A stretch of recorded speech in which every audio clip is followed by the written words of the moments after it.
Bom dia a todos, sejam bem-vindos à casa do Senhor. Hoje nós estamos num dia muito especial, né? Que é a ceia do Senhor. E eu vim trazer uma mensagem aqui para vocês. E eu queria que vocês abrissem a Bíblia de vocês no livro de João. Abra sua Bíblia no livro de João.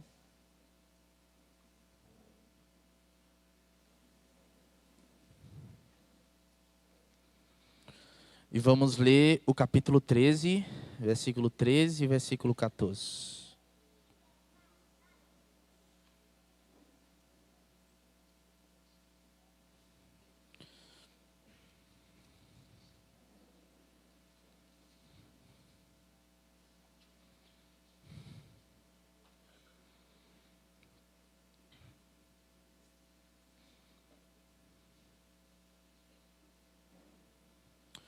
João 13, versículo 13 e 14.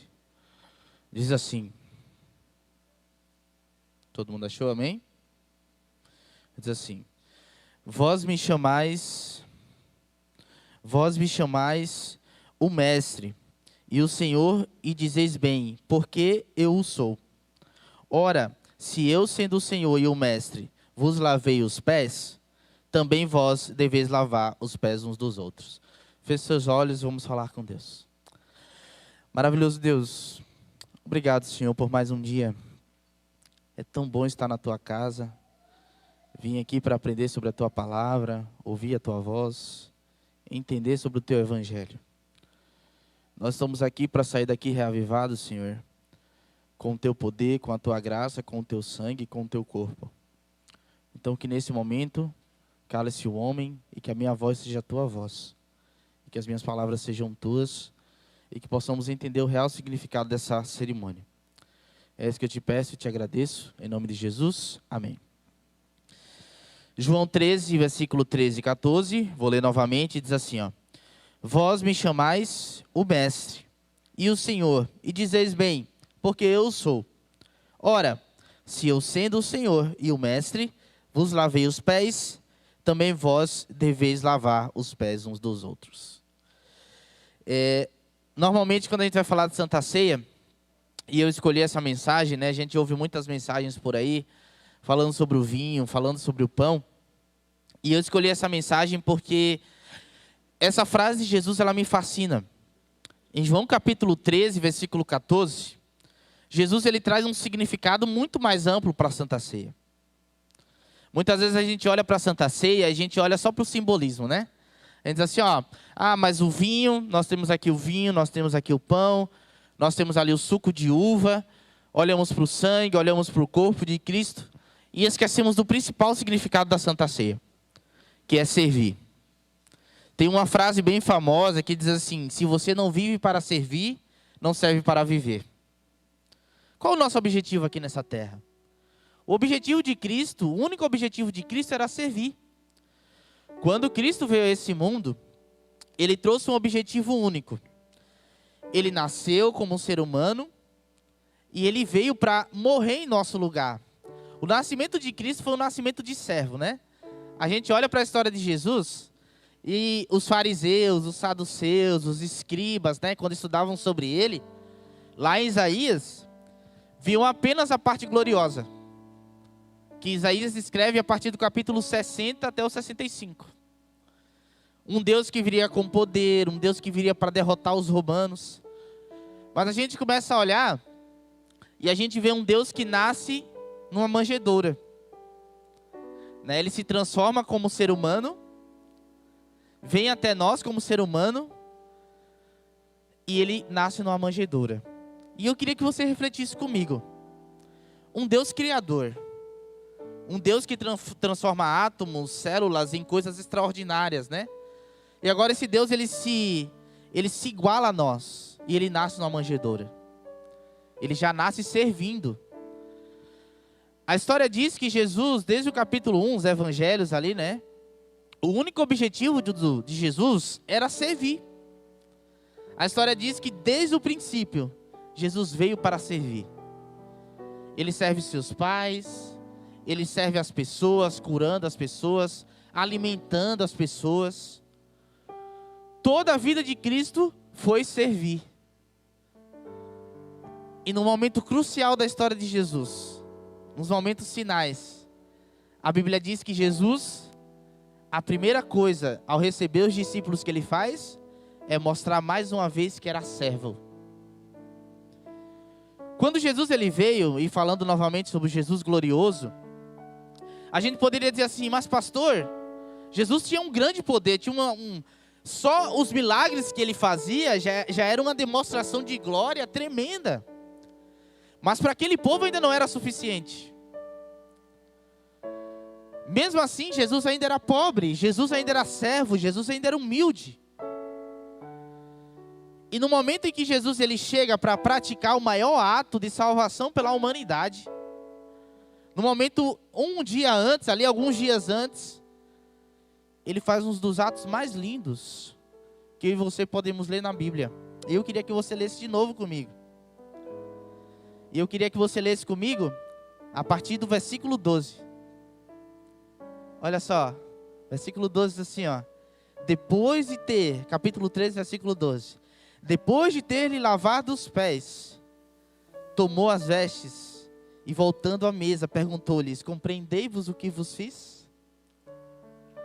Era como se Jesus olhasse todo o ministério dele, desde o momento que ele nasceu até aquele momento, e dissesse assim, você entendeu qual é o meu propósito aqui? Meu propósito é unicamente servir. Eu estou lavando os pés de vocês, porque o meu propósito é servir. A minha vida é servir. A Bíblia diz que quem não participar do momento do lava-pés, não é digno de ter uma parte com Cristo. Leia comigo só o versículo 8. Olha só. Disse-lhe Pedro, nunca me lavarás os pés. Respondeu-lhe Jesus, se eu não te lavar, não tens parte o quê? Comigo. Nós podemos ver que não ter parte com Cristo é uma coisa muito séria, né, gente? Imagina só Jesus chegar para você e dizer assim, ó, não tenho parte contigo. No grego, essa palavra aqui, não tenho parte contigo, que é uma partícula só no grego, é a mesma palavra que Jesus usa lá quando ele fala assim, ó, apartai-vos de mim porque não vos conheço. Não tenho parte contigo. Então, quando nós vemos para a Santa Ceia, quando nós estamos aqui para participar desse momento, não é só um momento normal, que muita gente fala que é um simbolismo, né? Mas, na verdade, nós estamos tomando parte na mesa de Cristo. E nós estamos olhando para Cristo, Ele está olhando para nós e está dizendo assim, ó, agora você tem parte comigo. Outro texto interessante que eu quero mostrar para vocês, e eu quero que você abra a sua Bíblia, está lá em 1 Timóteo, capítulo 5, versículo 10. Abra a sua Bíblia aí. Olha só que interessante. 1 Timóteo, capítulo 5, versículo 10. Paulo, ele dá uma orientação a Timóteo quanto à escolha de pessoas capazes para estarem trabalhando na igreja. Olha só que interessante. 1 Timóteo, capítulo 5, versículo 10. Que diz assim, ó. Seja recomendada pelo testemunho de boas obras, tenha criado filhos, exercitado hospitalidade, lavado os pés aos santos, socorrido a atribulados, se viveu na prática zelosa de toda boa obra. Paulo ele está indicando mulheres para o trabalho na igreja de Deus. E ele fala assim, ó, que essas mulheres, elas têm que ser pessoas que elas lavam os pés dos santos, pessoas que se dedicam aos santos. O que é que nós aprendemos aqui? Que a Santa Ceia, ela é unicamente o serviço pelo próximo. Quando nós lavamos os pés dos nossos amigos, familiares, esposas, nós estamos assumindo um serviço de cuidado. O mesmo serviço de cuidado que Cristo teve quando veio para o nosso mundo morrer por nós. E esse serviço é muito maior do que você e eu. Ellen White fala que os anjos do céu poderiam descer e fazer o serviço que eu e você temos que fazer. Mas essa nobre obra, ela foi dada a cada um de nós, porque eu e você fomos escolhidos para salvar. E olha só que interessante. Para terminar, eu quero ler o último verso. Abra sua Bíblia no livro de 1 Coríntios, capítulo 11.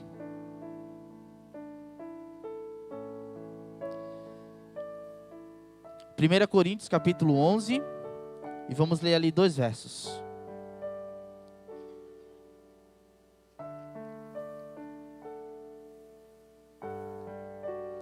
Primeira Coríntios, capítulo 11, versículo 25 e versículo 26. Amém? Olha só o que diz. Por semelhante modo, depois de haver ceado, tomou também o cálice, dizendo: este cálice é a nova aliança do meu sangue. Fazei isso todas as vezes que o beberdes em memória de mim. Porque todas as vezes que comerdes este pão e beberdes o cálice, fazeis o quê? Anunciais a morte do Senhor, até que Ele venha. Eis aí o verdadeiro significado da ceia, gente. Anunciar. A pregação do Evangelho é o verdadeiro significado da ceia. Não existe outro significado além da pregação do Evangelho. Além de ser servo, de servir. Sabe, essa semana eu estive viajando, eu voltei de viagem e já vou viajar hoje de novo. E eu queria que vocês colocassem uma imagem para mim. Eu tirei uma foto, eu fui no MAB lá em São Paulo. E eu fiquei alguns minutos observando essa cena. Tava tocando uma musiquinha ali, né? E gente, olha só o tamanho desse prego. Aquilo ali é o osso de um homem que foi crucificado. E ali o doutor Rodrigo Silva, ele achou aquele osso ali, né? E junto da crucificação tinha um prego, tá? E tinha alguns pregos ao redor ali. Olha só o tamanho do prego. A história diz que quando um homem era crucificado, os pregos eles eram colocados não na mão, como a gente vê nos filmes, né? Mas nos ossos. Eles tentavam ferir os ossos para que ele ficasse mais firme na cruz. E ali tem vários tipos de prego de crucificação. A gente não sabe se foi um prego comum utilizado por Jesus ou um prego como esse aqui também. Não sabemos. Mas sabemos que a dor foi tremenda. Quando Cristo morre na cruz, Ele demonstra por nós que ser servo é muito maior do que nós virmos para a igreja somente, sentarmos nesse lugar e aproveitarmos o culto. Cristo veio para demonstrar mais sentido para a nossa vida. E por isso Ele nos deixou a Santa Ceia. Sabe, como Cristo fala aqui, em 1 Coríntios, capítulo 11, versículo 33, e eu termino com esse verso. Diz assim, ó: sede meus imitadores, como também sou o quê? De Cristo. Paulo, ele era imitador de Cristo. Ele nos ensinou como a ceia deveria ser. Ele se tornou como servo. E ele nos ensina uma coisa: se nós não formos servos dos outros, nós não somos dignos de tomarmos a Santa Ceia. E eu inicio essa Santa Ceia com essa pergunta: você está disposto a ser servo? Você está disposto a servir? Nesse momento eu queria que você colocasse seu coração diante da cruz de Cristo e lembrasse do maior exemplo de servidão que um Deus já fez por você, que foi a morte dele na cruz do Calvário. Enquanto você canta essa música, que nós vamos ouvir agora no louvor, eu queria que você meditasse nos últimos momentos de Cristo na cruz do Calvário e lembrasse do sacrifício de servidão que Ele fez por você. Ele tomou o seu lugar. Então que nesse momento você comece a meditar.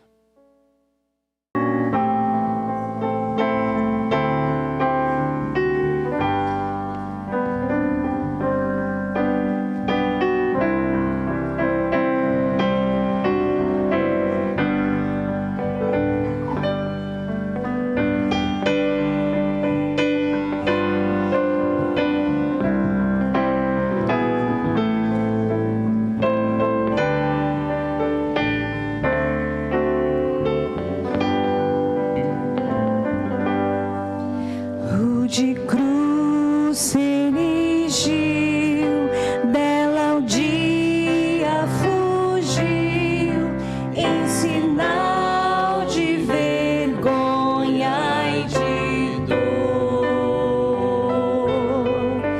Mas eu amo essa cruz sobre a qual meu Jesus deu a vida por mim, pecador.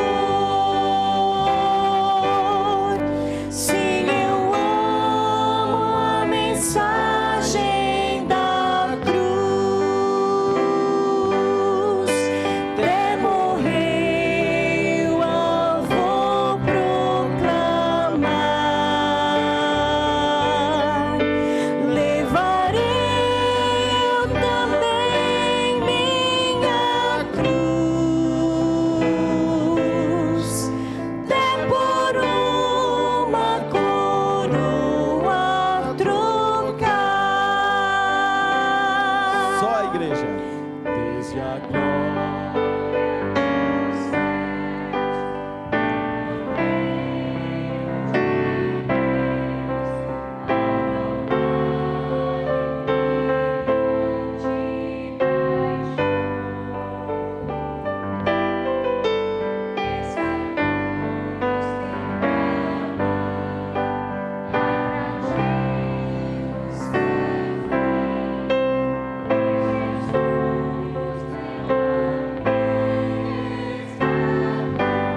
Vamos todos juntos.